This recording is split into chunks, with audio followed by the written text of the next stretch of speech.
बहुधा बोधन चतुरः, बोधन में चतुर हो, विषय को सरल करके समझावे, ऐसा जो वक्ता होता है सम्मानितः मुनि भी, महात्माओं के द्वारा ऐसा वक्ता अत्यंत सम्माननीय होता है।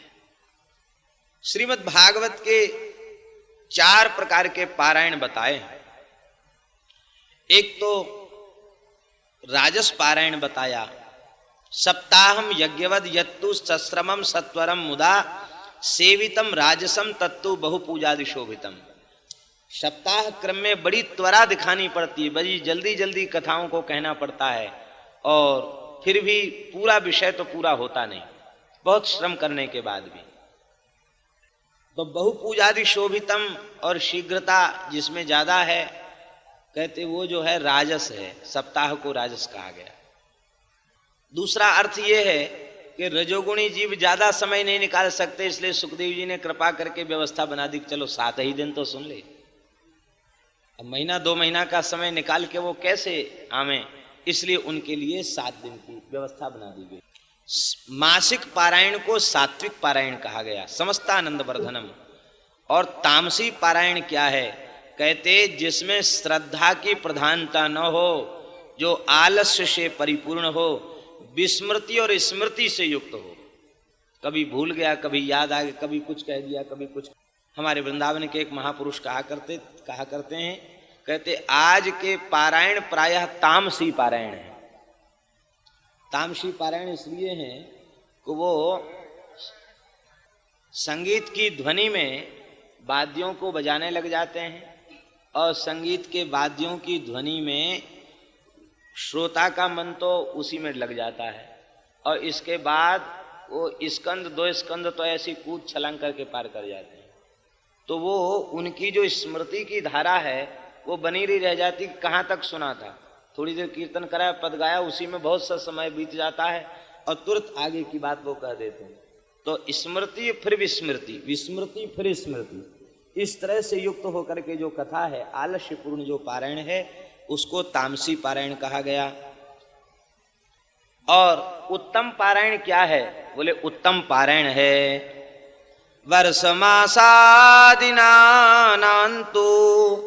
विमुच्य नियमाग्रहम सर्वदा प्रेम भक्त्यैव सेवनम निर्गुणम मतम।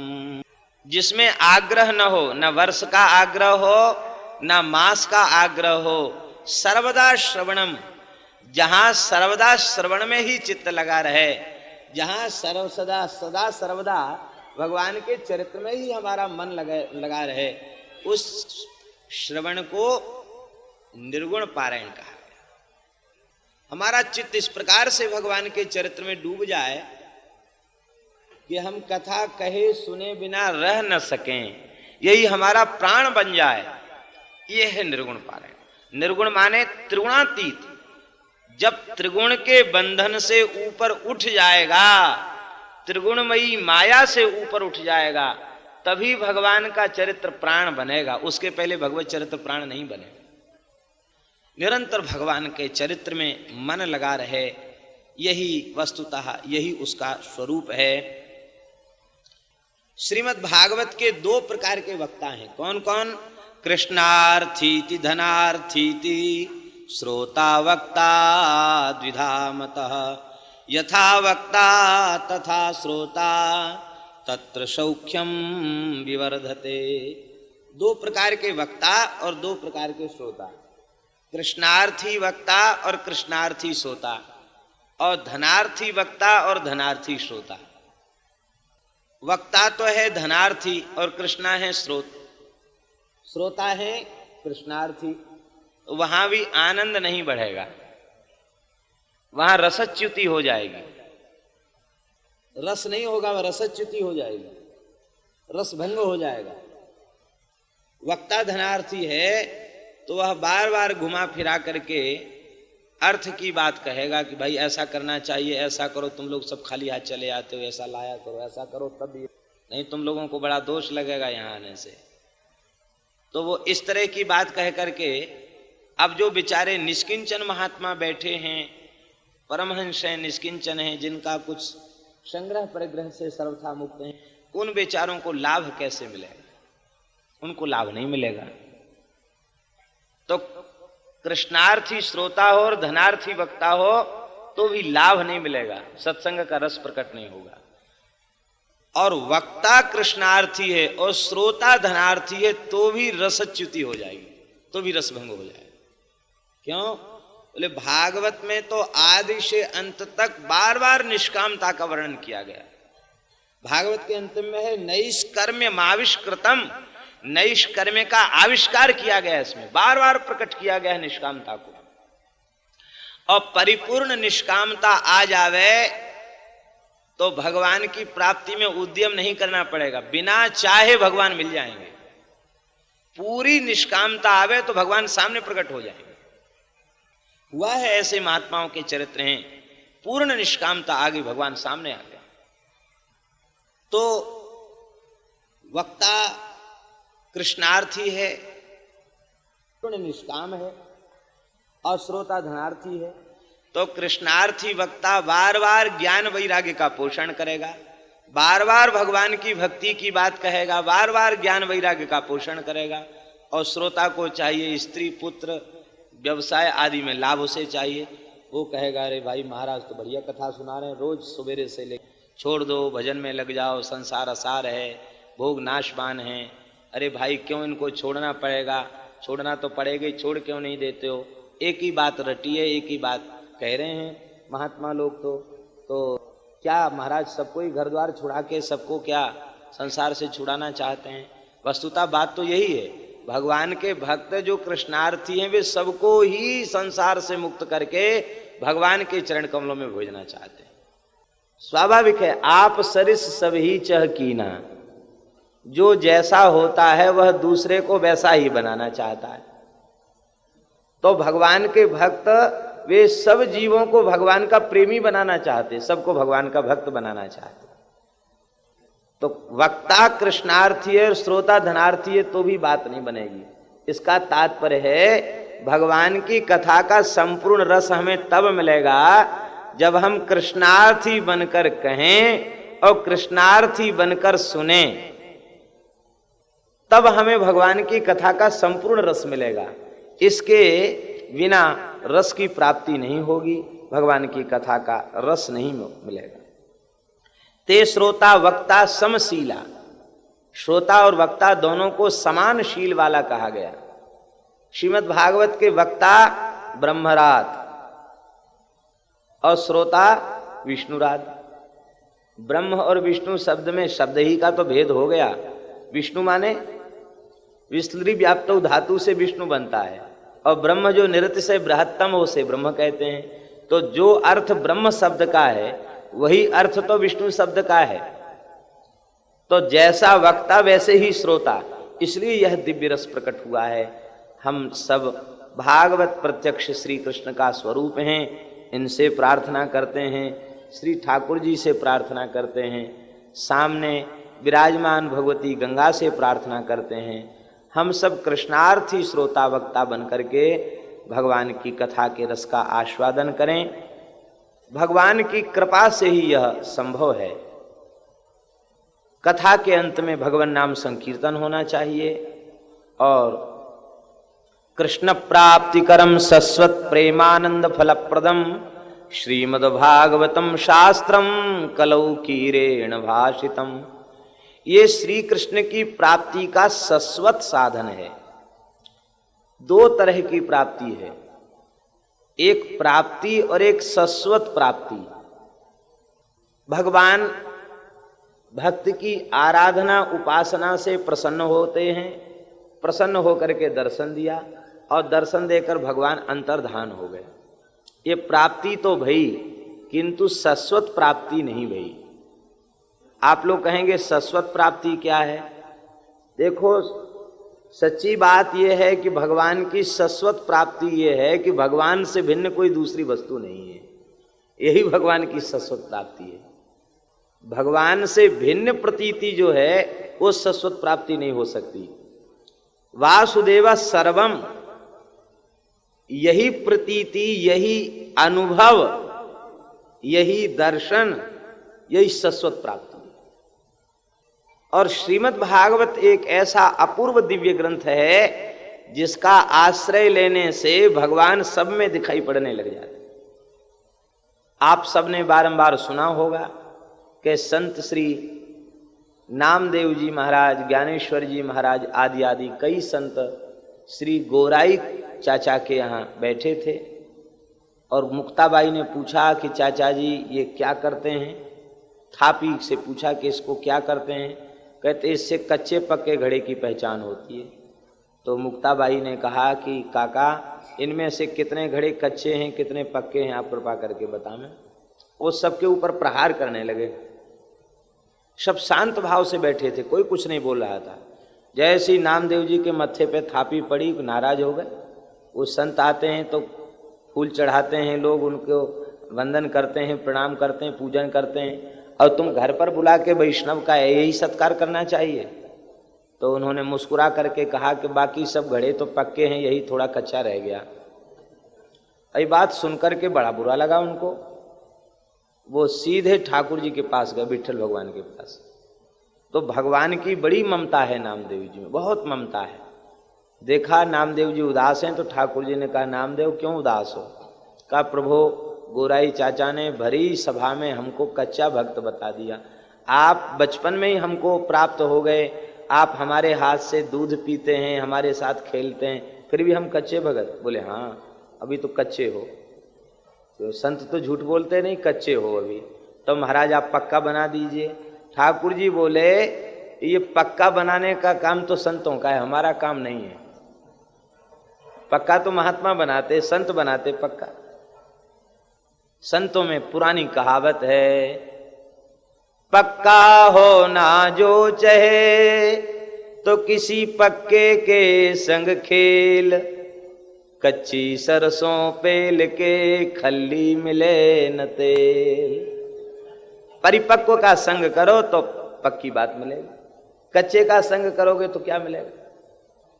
महाराज कौन करेगा पक्का। बोले संत सदगुरुदेव पक्का करेंगे, कोई संत ही पक्का करेंगे। कहाँ मिलेंगे संत। कहते चले जाना जंगल में, एक शिवालय पे कोई महात्मा होंगे, उन्हीं के चरणों की शरण ग्रहण कर लेना, वे पक्का कर देंगे। वे संत हैं विशोबा खेचर।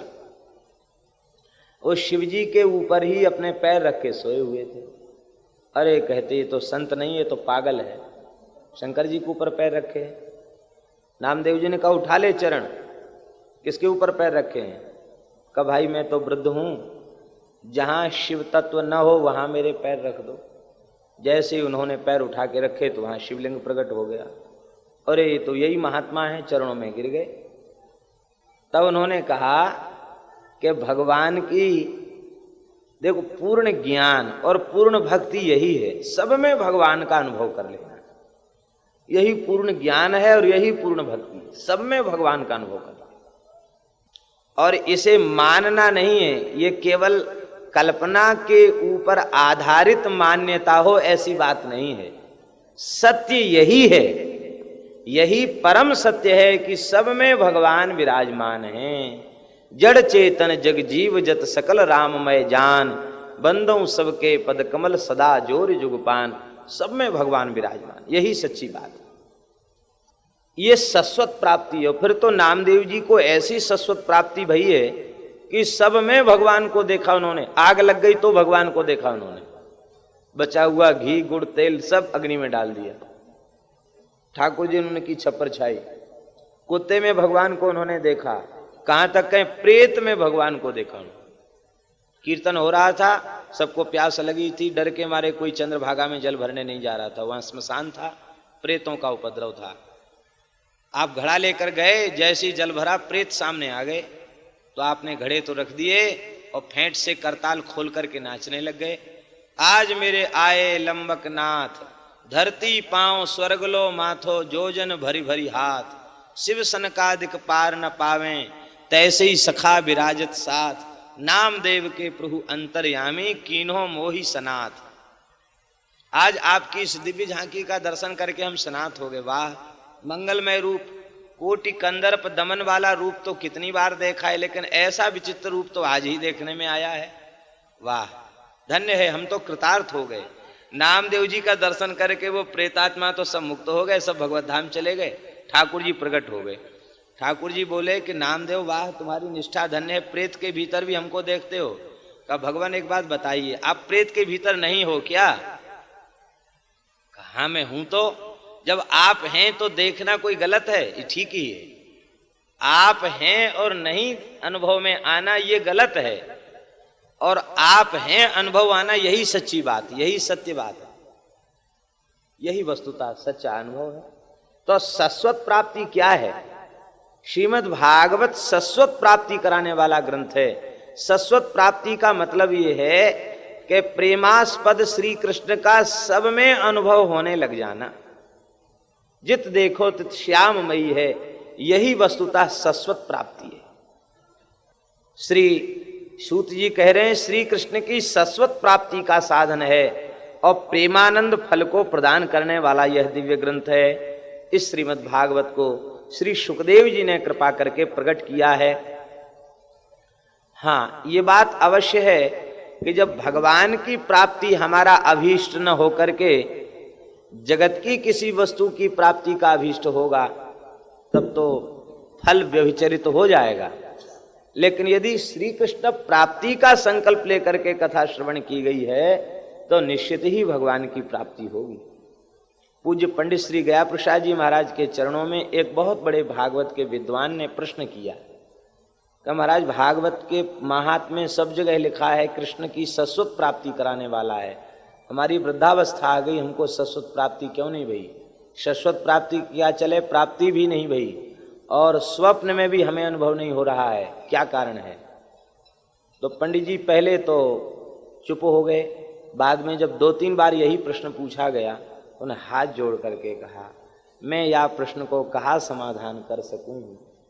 और एक ही बात उन्होंने कही, आपने भागवत को आश्रय श्री कृष्ण की प्राप्ति के ताई लियो या अन्य काऊ वस्तु की प्राप्ति के लिए, आप पहले ये बताओ। सभी चुप हो गए। फिर पंडित जी ने कहा कि जिस वस्तु की प्राप्ति के लिए आश्रय मिला, क्या उस वस्तु में कसर रह गई? यश धन इन सब की प्राप्ति के लिए आश्रय लिया गया तो बहुत कुछ मिल गया आपको। कोई कमी है संसार की किसी वस्तु का? अभाव है? कहते महाराज बिल्कुल अभाव नहीं, बस तो मिल गया। प्रेमानंद फल किसे मिलेगा? जो संसार की वस्तुओं को ठुकरावेगा उसे भगवान का प्रेम मिलेगा। जो भोगों को ठुकराएगा उसे प्रेम मिलेगा। जिसकी भोगों के प्रति स्पृहा है उसे प्रेम की प्राप्ति नहीं हो सकती है। प्रेमानंद फल प्रदम, ये प्रेमानंद फल को प्रदान करने वाला श्रीमद् भागवत शास्त्र है। हम सब श्री ठाकुर जी के चरणों में विनम्र प्रार्थना करते हैं, हम सबका चित्त निष्काम होवे और हम सबके हृदय में भगवान की कथा कहने सुनने की पात्रता का उदय होवे। यही प्रार्थना हम भगवान से करते हैं। श्री वृंदावन बिहारी लाल की, श्री गंगा मैया की। श्रीमद् भागवत के पद्म पुराणोक्त महात्म्य में सबसे पहले मंगलाचरण में कहा गया सच्चिदानंद रूपाय विश्वोत्पत्त्यादि हेतवे तापत्रय विनाशाय श्री कृष्णाय वयं नुमः। हम सब श्री कृष्ण के चरण कमलों में नमस्कार करते हैं। श्रिय सहितः कृष्णः श्री कृष्णः, श्री जी के साथ जो श्री कृष्ण हैं उनके चरणों में हम नमस्कार करते हैं। नमस्कार शब्द का अर्थ जो है आत्मसमर्पण से है, अर्थात शरणागति। आत्मसमर्पण माने संपूर्ण समर्पण। संपूर्ण समर्पण का तात्पर्य शरणागति। हम सब भगवान की शरण में हैं और शरणागति ही ज्ञान प्राप्ति का अधिकारी है। भगवान की कृपा शरणागत पर होती है। वैसे तो कोई ऐसा जीव नहीं है जिसके ऊपर कृपा न हो, सब कृपा, भगवान की कृपा सबके ऊपर समान रूप से है। लेकिन कृपा का अनुभव, कृपा का अधिकारी सन्मुख जीव होता है, शरणागत होता है। शरणागत को ही कृपा का स्वाद मिलता है, कृपा का अनुभव होता है। जब तक अर्जुन ने शरणागति नहीं की, शिष्यस्ते हम साधिमाम त्वाम प्रपन्नम, तब तक भगवान ने अपना दिव्य उपदेश भगवत वाणी श्रीमद् भगवद गीता का उपदेश उन्हें प्रदान नहीं किया। और अंतिम में भी सर्वधर्मान परित्यज्य मामेकम शरणं व्रज अहम त्वा सर्व पापेभ्यो मोक्षयिष्यामि मा शुचः कह करके संपूर्ण शरणागति का निर्देश यही भगवान ने अंतिम में प्रदान किया। गीता का सार सर्वस्व भगवान की शरणागति है। भागवत के तृतीय स्कंध में भगवान की माता देवहूति कह रही है मैं आपकी शरण में हूं, तो भगवान ने उन्हें उपदेश दिया।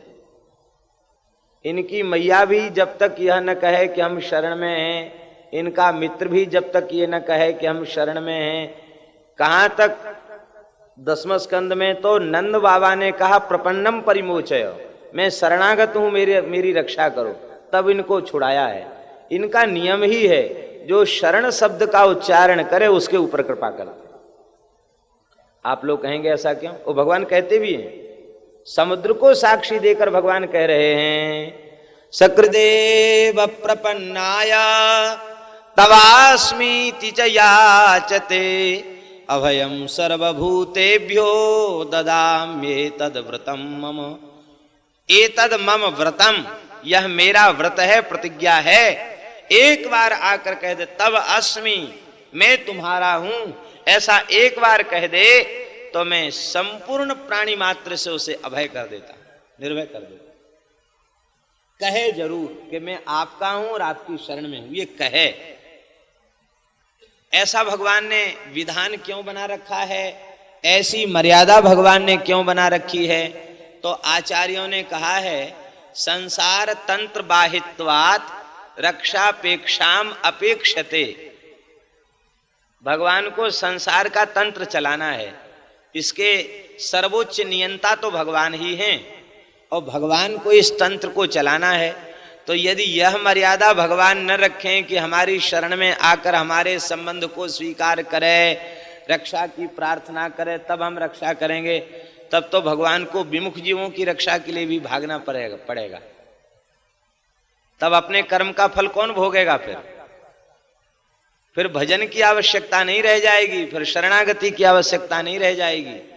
इसलिए भगवान ने यह मर्यादा बनाई है। सब जीव हमारे अपने ही, लेकिन एक बार कहें तो सही कि हे नाथ मैं आपका हूं, आपकी शरण में हूं, मेरे ऊपर कृपा करो, मेरे ऊपर करुणा करो, एक बार कहें तो सही। संसार तंत्र बाहित्वात्, संसार के तंत्र को भगवान को चलाना है, इसलिए रक्षापेक्षाम अपेक्षते। भगवान की शरणागति जीव के कल्याण का सबसे श्रेष्ठ उपाय है। देखो, शरणागति का तात्पर्य संतों ने बताया है स्वीकृति। शरणागति माने स्वीकृति। स्वीकृति का तात्पर्य है हम भगवान के हैं इस भाव को भीतर से स्वीकार कर लेना, यही शरणागति। कन्या केवल स्वीकार करती है पति को भीतर से, और उस स्वीकृति से इतनी महिमा बढ़ जाती है कि पति का गोत्र उसका गोत्र हो जाता है, पति का घर उसका घर हो जाता है, पति का परिवार उसका परिवार हो जाता है, स्वीकार करने मात्र से। ऐसे ही हम भगवान के संबंध को स्वीकार कर लें तो हमारा सब कुछ बदल जाएगा। द्वितीयम जन्म कथ्यते, शरणागति को जिस दिन स्वीकार कर लिया उसी दिन नया जन्म हो गया, उसी दिन जन्म हो गया जिस दिन शरणागति को स्वीकार कर लिया। भगवान की शरणागति की दिव्य महिमा है। इसलिए सबसे पहले शरणागति की ही बात। श्री कृष्णाय वयं नमः। हम सब युगल सरकार के चरण कमलों की शरण में हैं, वे ही हमारे आश्रय हैं। शरण शब्द का अर्थ होता है घर और रक्षक। शरणं गृह रक्षित्रो, घर, घर माने होता आश्रय। संपूर्ण जीवों का आश्रय परमात्मा है भगवान। सबके रक्षक भगवान है, सबके पालक भगवान है, सबके पोषक भगवान, सबके रक्षक भगवान है। अपने घर में आए बिना शांति नहीं मिलती। दूसरे का घर बढ़िया से बढ़िया सुविधा पूर्ण हो, लेकिन वहां कोई न कोई एक असुविधा भीतर बनी रह जाती है। और अपना घर फूस की झोपड़ी होए, फिर भी आते ही लगता है कि हाँ हम अपने घर में आ गए। तो सब जीवों का अपना घर है भगवान के चरण कमल। जब वहां पहुंचता है तब उसे विश्राम मिलता है, तब शांति मिलती, उसके पहले शांति नहीं मिलती। पंचमे हनि षष्ठेवा शाकम पचित स्वे गृहे अंडणी अप्रवासी च सवारी चरमोदते। अंडणी कौन है? अंडणी कौन है?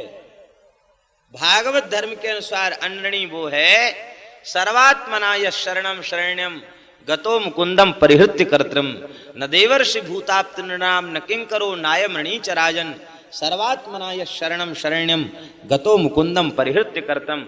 जो सर्वात्म भाव से भगवान की शरण में चला गया है वही कर्ज से मुक्त है। भगवान की शरण में नहीं गया और केवल कर्म कांड के बल पर कर्ज से, ऋण से, देव ऋण, ऋषि ऋण, पितृण से मुक्त होना चाहता तो नहीं हो सकता है। शरणागति को स्वीकार कर लिया, कर्तृत्व भाव को छोड़ करके, कर्तृत्वाभिमान शून्य हो करके भगवान की शरणागति को स्वीकार कर लिया तो न किसी देवता का कर्जदार है, किसी का कर्जदार, न पितर का कर्जदार, न भूत का कर्जदार और न किसी ऋषि का कर्ज, किसी का कर्जदार नहीं है भगवान के। तो अंडणी कौन है? जो सर्वात्मना या शरणम शरण में, वही अंडणी है। और अप्रवासी कौन है? हम लोग सब प्रवासी हैं, इसलिए दुखी हो रहे हैं। और ये प्रवास से लौटकर जब तक योनियों में भटकते रहेंगे, भोगों में भटकते रहेंगे, तब तक यही कष्ट भोगना पड़ेगा। जिस दिन भगवान के चरण कमल का आश्रय मिल जाएगा उसी दिन सच्चा घर मिल गया। और सच्चा घर मिल गया, अपना घर मिल गया, बस फिर शांति है। शरणम ग्रह रक्षित्रो, शरण माने घर। भगवान के चरण कमल ही हमारा अंतिम आश्रय हैं, उनके बिना हमें सुख प्राप्त नहीं हो सकता। ऐसे भगवान के चरण कमलों में हमारा नमस्कार। भगवान कैसे हैं? सच्चिदानंद स्वरूप हैं। सत स्वरूप, चित स्वरूप और आनंद स्वरूप भगवान हैं। यहाँ भगवान के इन तीन लक्षणों का भी वर्णन है और इन तीन हेतुओं को समझकर हमें शरण में जाना चाहिए, इसका भी संकेत है। हमें भगवान की शरण में जाना चाहिए। क्यों? क्योंकि भगवान सत्स्वरूप हैं। और हम क्या हैं? हम सत्स्वरूप भगवान के अंश हैं। अंश में अंशी के गुण होते हैं, ये सिद्धांत है। अंश में अंशी के गुण होते हैं। हम भगवान के अंश हैं, इसलिए हमारे मन में कहीं ना कहीं ये बात छिपी रहती है कि हम मरे नहीं, हम सदा सर्वदा एक जैसे ही बने रहें। क्या करें, हम लोगों का बस नहीं चलता, इसलिए बूढ़ा भी होना पड़ता है, मरना भी पड़ता है, तरह तरह के कष्ट भी भोगने पड़ते हैं। बाकी भीतर से ऐसा सब जीव का मन होता है कि हमें मरना न पड़े। और जो शरीर को ही आत्मा माने बैठे हैं और वे तो बड़ी बड़ी तपस्या करके कहते हम काहू के मरही न मारे। उस शरीर को ही आत्मा माने बैठे हैं तो कहते हम काहू के मरही न मारे। लेकिन वे जो वरदान मांगते हैं हम काहू के मरही न मारे, बेचारे वे भी मर जाते हैं। हम सत्स्वरूप भगवान के अंश हैं, इसलिए हमारे मन में ऐसी वृत्ति है कि हमारा विनाश न हो। हम अविनाशी के अंश हैं, इसलिए अपना विनाश नहीं चाहते। तो अंशी का गुण अंश में होता है। इसके बाद भी हमें बार बार जन्म मृत्यु के चक्र में क्यों पड़ना पड़ रहा है? कहते उसका एकमात्र कारण है अपने अंशी भगवान के चरण कमलों के आश्रय को स्वीकार नहीं किया गया। भगवान की शरणागति को स्वीकार कर लो तो फिर जन्म मृत्यु के चक्कर में भटकना नहीं पड़ेगा। चक्की चलती है, सब गेहूं पिस जाता है और चक्की के बीच में कील होती है, उसके पास जो दाना होता है वो बच जाता है। तो जो भगवान के चरणों में पहुंच गया वो विनाश से बच गया, और बाकी तो विनाश की काल की चक्की में सब पिसते रहते हैं।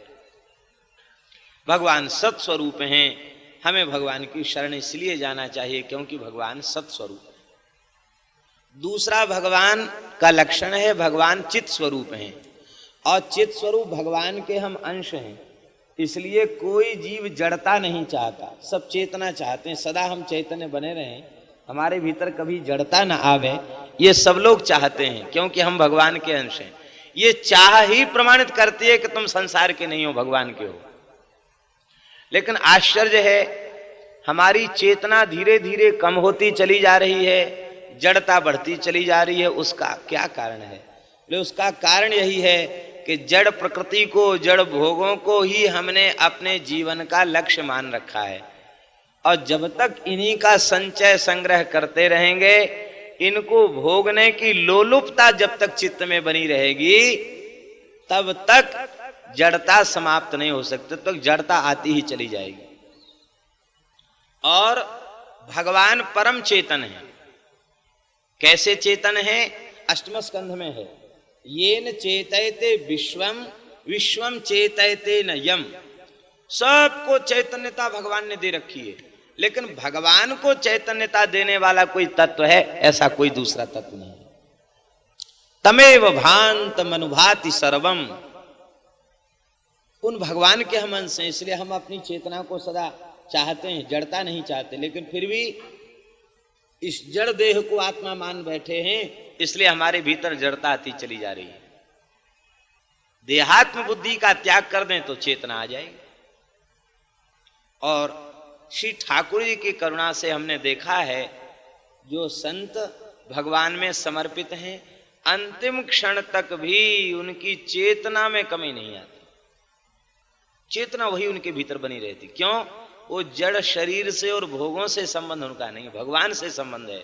और भगवान परम चेतन है, इसलिए उनकी चेतना में अंतर नहीं आता। रामकुंज में एक स्वामी जी रहते थे, हमने सुना कि वे भगवत प्राप्त संत हैं। उनके निकट दर्शन पढ़ते थे रंगलक्ष्मी विद्यालय में, उस समय विद्यार्थी ही थे। तो दर्शन करने उनका गए, तो हाथ पैर मुख पर सूजन, और हम दर्शन करने गए। उसके तीसरे दिन उनका शरीर पूरा हो गया। बैठे थे अकेले कक्ष में, हम किया, बैठ गए। तो हमने पूछा कि स्वामी जी आपका स्वास्थ्य कैसा है? तो उस समय उनकी स्थिति क्या थी? एक ही शब्द कह रहे थे और अश्रुपात हो रहा था, कन्हैया तुम्हें एक नजर देखना है, जिधर तुम छिपे हो उधर देखना है। कन्हैया तुम्हें एक नजर देखना है। फिर यही गाने लग जाती, जैसे यही धुन उनको सवारती। तो हाथ जोड़कर हमने कहा कि महाराज जी आपको देखना है तो क्या आपको दिखाई दिया? कहा जैसे तुम देख रहे हो ऐसे हमको दिखते हैं, ऐसा कहा उन्होंने। और उसके तीसरे दिन वे शरीर पूरा हो गया उनका। एक और संत उनके निकट दर्शन करने गए, वे अंतिम स्थिति में थे, उठ के बैठ भी नहीं सकते थे। उनके चरणों में प्रणाम किया। हमने कहा महाराज आपका स्वास्थ्य कैसा है? श्री उड़िया बाबा उनका बहुत आदर करते थे, पंडित श्री दुर्गा प्रसाद जी महाराज। प्रणाम किया, हमने कहा महाराज जी आपका स्वास्थ्य कैसा है? तो कहते स्वामी जी भजन की 3 बातें हैं। और कंठ से शब्द नहीं निकला, उस समय बोले स्वामी जी भजन की 3 बातें हैं। जगत का संबंध छोड़ दो, भगवान से संबंध जोड़ लो। भगवान के बनकर, भगवान के लिए, भगवान का भजन करो। 3 बातें, चौथी बात है ही नहीं। फिर हमने पूछा तो फिर यही बात बताई, और कहते बस 3 ही बातें हैं, चौथी कोई बात नहीं है। कहीं बाहर जाना था, वहां से लौट के आए तो पता चला कि महाराज का शरीर पूरा हो गया। उनके संस्कार में फिर दास को सम्मिलित होने का अवसर मिला। ये है चिंतन, ये है चेतना। माने भगवान में जिनकी प्रीति बढ़ जाती है, अंतिम क्षण तक भी उनकी चेतना कम नहीं होती। शरीर में ममता नहीं है ना, भोगों में ममत्व नहीं है, इसलिए उनकी चेतना, उनका ज्ञान कभी ढकता नहीं है, कभी आवृत नहीं होता है। यदि हम अंतिम क्षण तक अपनी चेतना को ठीक रखना चाहें तो हमें शरीर संबंध, संसार से संबंध तोड़कर भगवान के नित्य संबंध का आदर कर लेना चाहिए, बस काम बन जाएगा। हरिशरणम।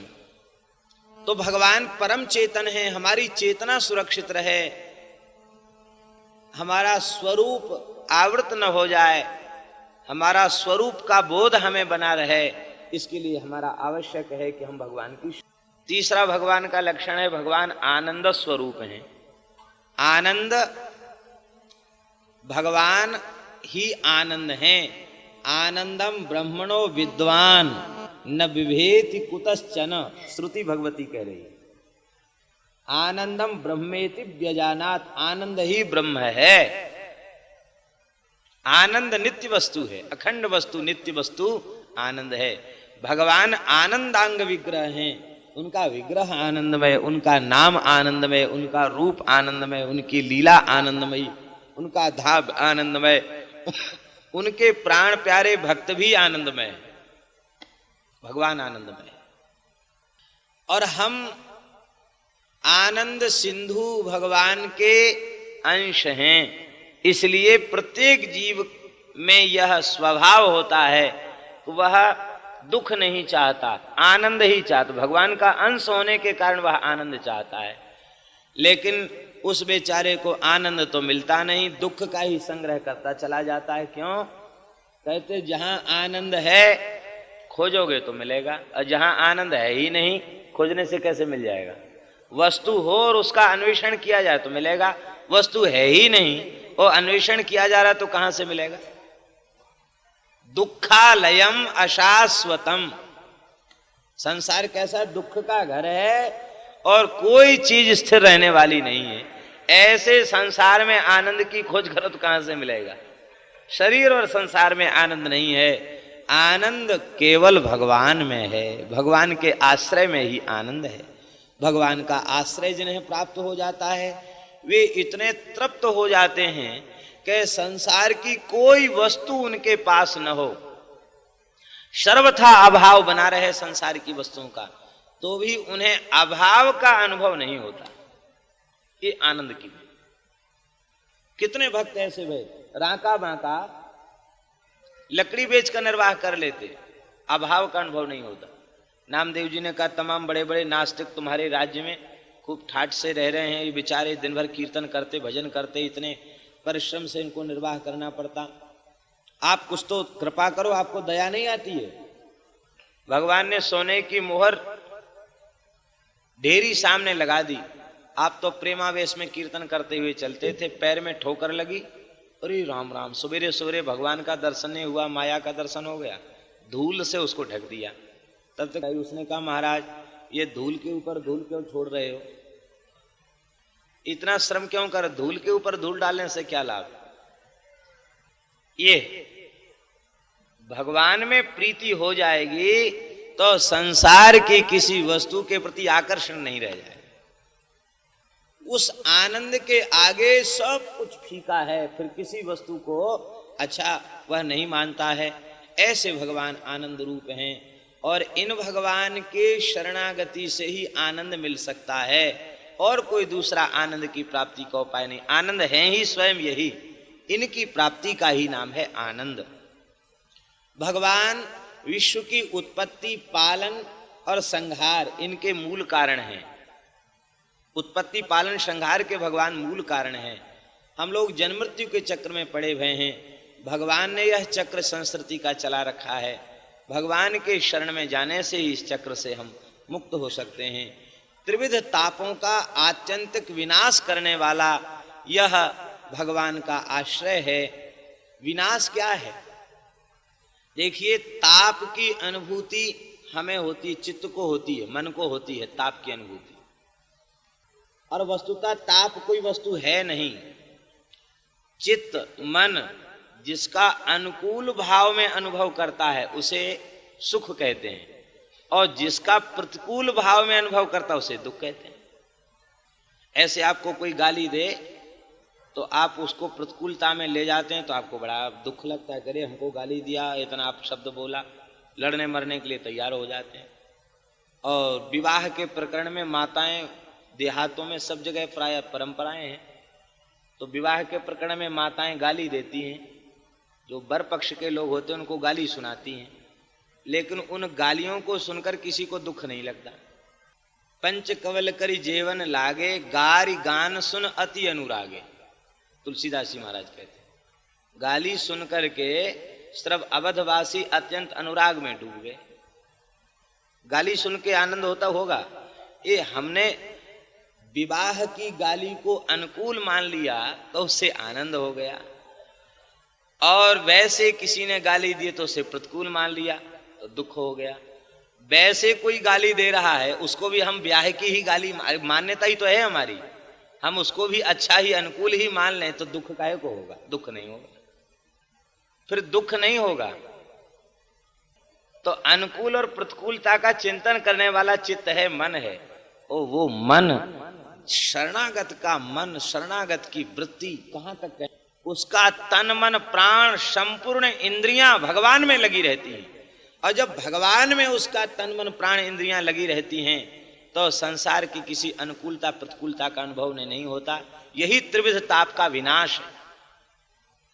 प्रारब्ध के अनुरूप भोग दुख शरीर में उपस्थित होता है, लेकिन उसकी अनुभूति जैसे हम शरीरात्मवादियों को होती है, ऐसी अनुभूति भगवान के उन भक्तों को नहीं होती है जो देहात्मवाद से ऊपर उठ चुके हैं। उन्हें इसकी अनुभूति नहीं होती। इसका उदाहरण भागवत के 4th स्कंद में प्राप्त है। ताप की अनुभूति क्यों नहीं होती? शरणागत को ताप की अनुभूति क्यों नहीं होती? बोले शरणागत को ताप की अनुभूति इसलिए नहीं होती क्योंकि शरणागत निरंतर भगवान के भजन में लगा रहता है। भगवान से संबंध विच्छेद उसका नहीं होता, संबंध दृढ़ रहता है। 4th स्कंद में कहा गया, अयम त्वत्कथा मृष्ट पीयूष नद्याम मनोवारण क्लेश दावाग्निदग्ध त्रिसार्तो वगाढ़ो न सस्मार दावम न निष्क्रामति ब्रह्म संपन्न बन्ना।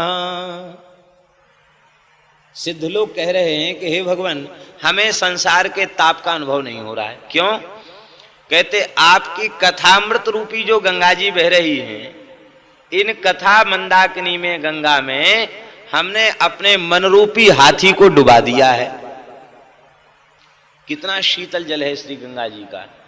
इस शीतल जल में कोई हाथी डूब जाए और भले ही गंगा जी के दोनों तट पर बसे घनघोर जंगल में आग लगी रहे, तो क्या उस आग का अनुभव उस गजेंद्र को होगा? नहीं होगा, क्योंकि वो तो सुशीतल पवित्रतम गंगा के जल में डूबा हुआ है। उसे उसका अनुभव नहीं होगा। अनुभव तो नहीं ही होगा। फिर क्या वह गजेंद्र गंगा जी के दिव्य जल को छोड़कर जंगल में जाना चाहेगा? न निष्क्रामति, वो निकलना नहीं चाहता। ब्रह्म संपन्न वन्ना, जैसे गुलाब जामुन जलेबी चाशनी में डूब करके रसमय हो जाती है, ऐसे ही हम कथा की मंदाकिनी में गंगा में डूब करके रसमय हो चुके हैं। अब इस जलते हुए संसार में हम नहीं जाना चाहते हैं। ये अमृत कौन से अमृत है? सब अमृत ही अमृत है। यहाँ तो विष तो कुछ है ही नहीं। रूपामृत, लीलामृत, नामामृत, कथामृत, तब कथामृतम तप्त जीवनम, ये अमृत है। धन्यास्ते कृतना पिबन्ति सततम श्री राम नामामृतम। भगवान नाम अमृत है, रूप अमृत है, लीला अमृत है, कथा अमृत है, धाम का अमृत है। ये सब अमृत ही अमृत है। इसका स्वाद जब मिल जाता है त्रिविध ताप का विनाश हो। कानपुर क्षेत्र में एक संत रहते थे, उनके एक शिष्य वृंदावन वास करते थे। अब पता नहीं उनका शरीर होगा कि नहीं, बहुत पहले हमने दर्शन किया था। बड़े विद्वान थे, नेत्रहीन हो चुके थे। तो हम उनसे सिद्धांत कौमुदी कुछ थोड़ी सी पढ़ते थे और वो कृपा करके पढ़ाते थे, हम बोलते थे, वो समझाते थे और रामचरितमानस हम उनको याद कराते थे। बड़े दुखी होते थे कि हमारी आँख कितने जल्दी चली गई और हम रामचरितमानस जैसे ग्रंथ को नहीं पढ़ सके। ग्लानि होती थी उनको। तो किष्किंधा कांड तक कंठस्थ तो हमारी उपस्थिति में उन्होंने किया था। बड़े अच्छे महापुरुष थे। वे अपने गुरुदेव के बारे में बताते थे। कानपुर क्षेत्र में उनके गुरुजी रहते थे, लश्करी महात्मा थे। तो बताते कि बहुत बड़े नाम जापक, निरंतर युगल नाम जिह्वा से उनके प्रकट होता रहता। श्री सीताराम करते रहते। क्या भगवान की लीला, उनको कुष्ठ हो गए और उसमें कीड़े हो गए। तो कोई कीड़ा घाव से नीचे गिर जाता तो उठा के फिर घाव में रख लेते। कहते राम राम राम राम, कहाँ जाओगे, शरीर का हो गई क्या भाई, कुछ दिन और रह लो, खा लो, क्या करोगे, ऐसे कहते। लोग कभी आह नहीं भरते, कभी कष्ट नहीं होता, प्रसन्न होकर के कीर्तन करते रहते। शरीर गल गया। और कबीर जी महाराज बताया करते थे कि उनके घाव से सुगंध निकलती, घाव से सुगंध आती, बदबू नहीं आती। ये महिमा। गांव के लोगों ने विचार किया, बोले इनको शहर ले चलो इलाज कराओ। जीप लेके आ गए, बोले चलो आपको इलाज कराएंगे। तो बस कुटिया से निकले और गंगा जी में बैठ गए, गंगा जी के जल में जाके बैठ गए। हमको छूना नहीं विनाश हो जाएगा। अब बेचारे गृहस्थ लोग तो डर गए कि अब बाबा जी का इलाज भी करावे, हमारा विनाश भी हो गए तो ठीक नहीं। वो सब लौट गए। महाराज 8-10 दिन तक गंगा जी के जल में बैठे रहे। बाद में बाहर निकले तो न घाव न चिन्ह, एकदम बढ़िया शरीर हो गया। तो ये बात बताते थे कवि जी महाराज, कहते थे कि हमने एक बार गुरुजी से पूछा, महाराज इतनी पीड़ा है आपको अनुभव क्यों नहीं? वो तो उस समय पढ़ाते थे, विद्वान थे, तो शरीर के पीड़ा का अनुभव आपको क्यों नहीं? तो उन्होंने कहा कि बच्चा हमारा शरीर में मन नहीं है, हमारा मन राम जी के नाम में है, चरित्र में है, इसलिए हमें इसका अनुभव नहीं है। ये तो तापत्रय विनाशाय का तात्पर्य है, जब हम भगवान के संबंध को स्वीकार करके भगवान के नाम रूप गुण लीला में अपने चित्त को लगा देंगे तो हमें संसार के दुख का अनुभव नहीं होगा। इसी बात को भागवत के 10वें स्कंध में कहा गया, इति नंदादयो गोपाः राम कृष्ण कथाम मुदाः कुर्वन्तो रममाणश्च नाविन्दन् भववेदनाम्। सुखदेव जी कहते हैं नंदादि ब्रजवासियों को संसार की वेदना का पता नहीं था। क्यों? कहते वे निरंतर रामकृष्ण की कथा चर्चा करते करते उसी में डूबे रहते, इसलिए उनको संसार की वेदना की खबर नहीं थी। कुर्वन्तो रममाणश्च नाविन्दन् भववेदना। ऐसे त्रिविध ताप का विनाश करने वाली भगवान की शरणागति है। उन भगवान श्री कृष्ण के हम सब चरणों की शरण में हैं, क्योंकि इनकी शरणागति के बिना भागवत श्रवण की पात्रता भी हमें प्राप्त नहीं हो सकती। इसलिए हम सब भगवान की शरण में हैं और इस भागवत के तत्व को प्रकाशित करने वाले श्री सुखदेव जी हैं। हम सब श्री सुखदेव जी की भी शरण में हैं, क्योंकि वे मुनियों के भी गुरु हैं। यम प्रव्रजन्तमनुपेतमपेत कृत्यम द्वैपायनो विरह कातर आजुहाव पुत्रेति तन्मयतया तरवोभिनेदुस्तम सर्वभूत हृदयं मुनिमानतोस्मि। सर्वभूत हृदय श्री सुखदेव जी को हम प्रणाम करते हैं। सर्वभूत हृदय कोई जीव नहीं हो सकता, ये भगवान के ही स्वरूप हैं, सर्वभूत हृदय हैं। उनको हम नमस्कार करते हैं। कैसे हैं? मुनिम, मुनि हैं। मुनि किसे कहते हैं? मुनि माने होता मननशील, जो नाम रूप गुण लीला का निरंतर मनन चिंतन करता रहे उसे मुनि कहते हैं। तो सुखदेव जी निरंतर भगवान के चरित्र का ही मनन करते रहते हैं, इसलिए मुनि हैं। ऐसे मुनि श्री सुखदेव जी को हम नमस्कार करते हैं। इनका वैराग्य कितना उच्च कोटि का है। यम प्रव्रजंत मनुपेत मपेत कृत्यम। अपेत कृत्यम, अभी आपका जात कर्म संस्कार तक नहीं हुआ, नालो छेदन संस्कार तक नहीं हुआ।